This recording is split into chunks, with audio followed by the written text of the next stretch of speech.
Good morning, everybody. Luke with Reata Horsemanship here. We're at Reata Ranch today in Colorado, and I'm working this morning with Big Boy. This is Big Boy back here. He's a 7-year-old paint horse that we got from over here near Ignacio, and he's a horse that's bucked off numerous people, been a real bucker, and been a problem horse, real skittish. Somebody even wanted to make him a bucking horse in the rodeo arena, but I thought we could do something more with him. I thought we could make something out of him, and you'll see today I'm just going to show you some riding. I've already worked with him about an hour this morning and done some groundwork, and now today, like I said, today's the 4th day I've worked with him. Yesterday was the 3rd day, and I actually was able to ride him yesterday some, so I want to show you how he's doing with riding and show you how far we've come in just 4 days of training. All right, here we go.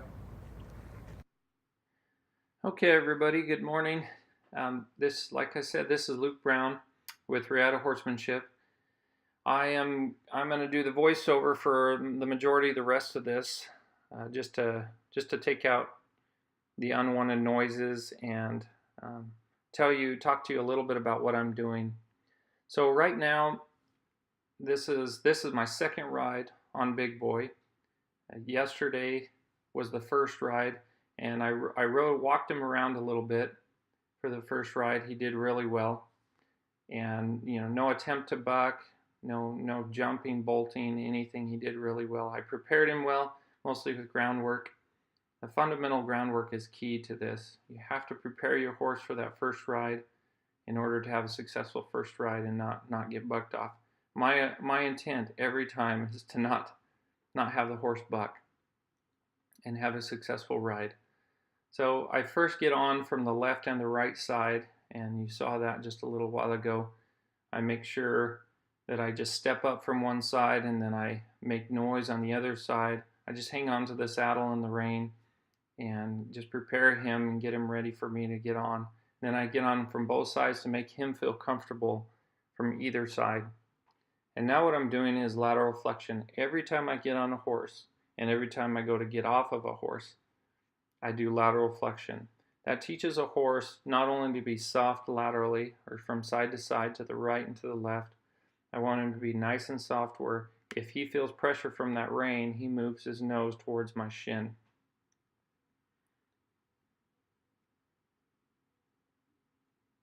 Now what I'm doing is moving the hindquarters. So if I have a 1st ride with a horse and I don't have a partner inside the round pen who can lunge me or drive me around and control that horse from the ground, not having that person makes the 1st ride a little bit more risky.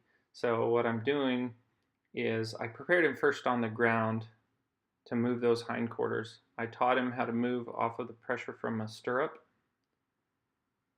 towards his flank area and get him to move his hindquarters across. Then now when I'm in the saddle, I'm putting that same pressure with the stirrup, tipping his nose to the inside, and then I'm having him step across with his hindquarters. So basically he's pivoting right now, pivoting on that left front foot, and then his hind end is moving across towards the right.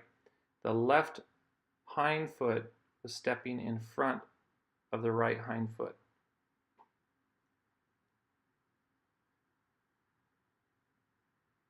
And he actually moved his hindquarters a little bit better to his right than he did to the left. To the left, he would usually just step to, his right hind would step to the left instead of crossing in front. Now he did get a crossing in front a few times, but that whole motion of stepping across and in front just shows that he's actually moving those hindquarters around and pivoting on that inside front foot. Then I let him start walking around. I ease him into a walk, but I keep those circles relatively tight. This just helps me stay in control of the horse if something should happen. Again, I prepared him very well with groundwork before this. And then pretty quickly he got into a trot. And if you'll notice, the entire time I'm riding him, especially these first few rides, and I do it probably for for most of the time I'm training these horses is I make a lot of noise, I wave my arms, I yell, I make sounds, I make any kind of sound I can possibly dream of on top of him, so that he's not spooked if leaves should rustle above him, or if a tarp should blow.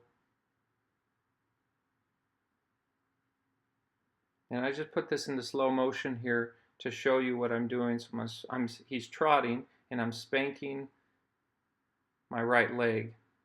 I'm waving my arm and spanking the leg. And I always try to start by making the noises on the side that he can see. You see his nose is tipped to the right, and therefore what he can see is on his right side. He can obviously see on his left side, but he can't see something coming up from behind him on his left side. So I make the noise and I do the desensitizing on the side that he can see me from.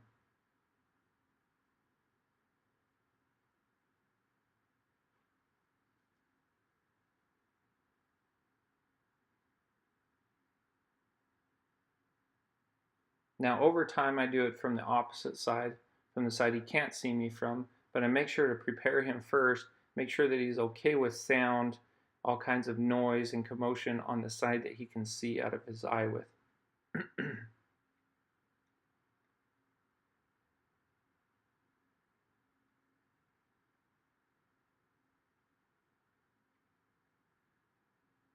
And for many of these first rides, I use a plow rein technique and a snaffle bit so that I'm tipping that nose to the inside and having him follow his nose. Over time, I start to drape the outside rein across his neck, and it doesn't take too long to teach him to neck rein, but initially I plow rein, get him to follow his nose, get him soft laterally.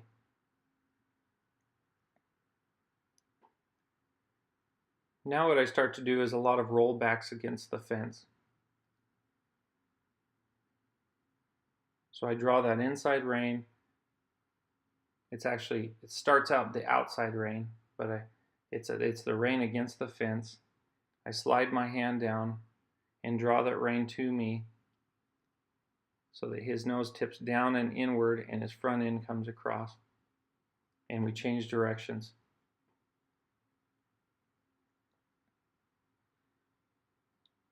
There's two main reasons I'll do the rollbacks against the fence. One is just to simply train him to be soft and to pivot on his hindquarters and move the forequarters across in a tight space. And the other thing that I do, I use rollbacks against the fence to help correct bad behavior. And what I mean by bad behavior in this instance is he's kind of afraid of the cameraman here. So every time he comes close to the cameraman, he starts to cut in instead of making a nice round circle. He starts to beeline it to the other side. And if over time you can kind of get that sense, and a horse will kind of slant. He'll slant, like if I'm going to the right, he slants in and kind of cuts right.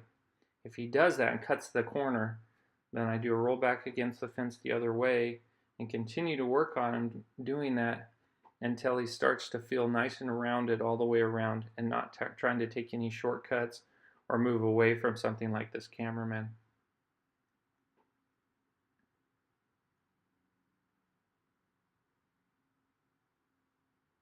When I draw that inside rein and pull him and guide him to go back the other way, I also put my outside leg on. So right there was my left leg or heel that I put on his girth area. And here I just put this in slow motion because I wanted to show his first canter.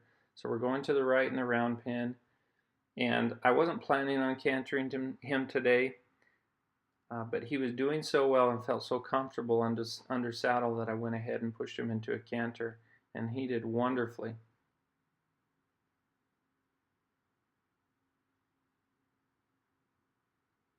Cantered for a little while. He was nice and smooth. He kept a nice head set. I roll back against the fence and I'm going to canter the other way. When I get into that canter, I put it in slow motion again just to show you so you can see it easier.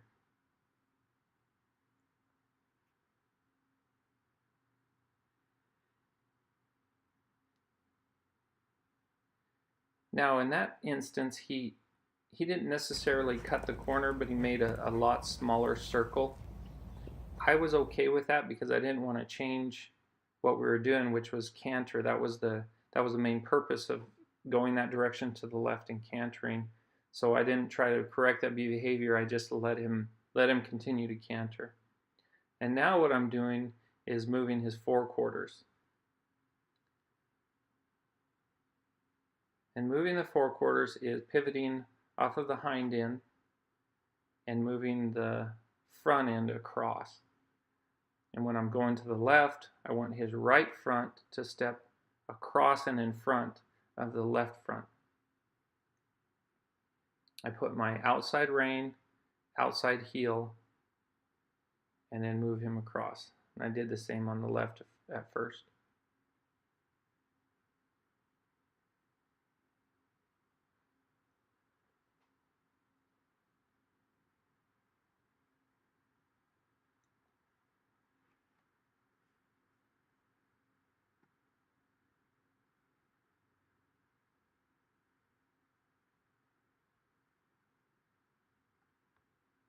Now right here, I put that roll back against the fence in slow motion because he did so well there. I was very impressed with how well he tipped his nose, pivoted on his hindquarters, and moved his forequarters across to go the other direction.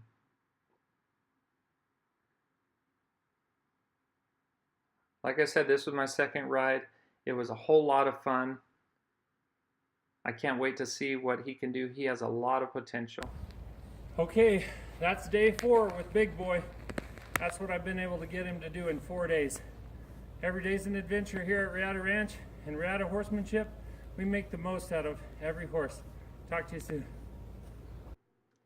Thanks everybody for watching our video of Big Boy. This is Big Boy's last chance. So he was a problem horse. He was a bucker. He had a lot of issues. Even he was a kicker. His owner was basically to the end of her rope with his horse, and she felt like I might be able to do something with him. As you can see, I have been able to do something with him. We're excited to see where Big Boy can get. We think he's going to be an excellent horse for somebody, either for our ranch or for someone else. And he's going to be a great riding horse. He's going to be calm, and he's going to be a safe horse. So don't forget to subscribe to Reata Horsemanship on YouTube so that you can follow these videos. And also like and follow us on Facebook at facebook.com/Reata, that's R-E-A-T-A, Ranch Adventure, Reata Ranch Adventure. Make sure to like and follow us there, and we look forward to seeing you next time.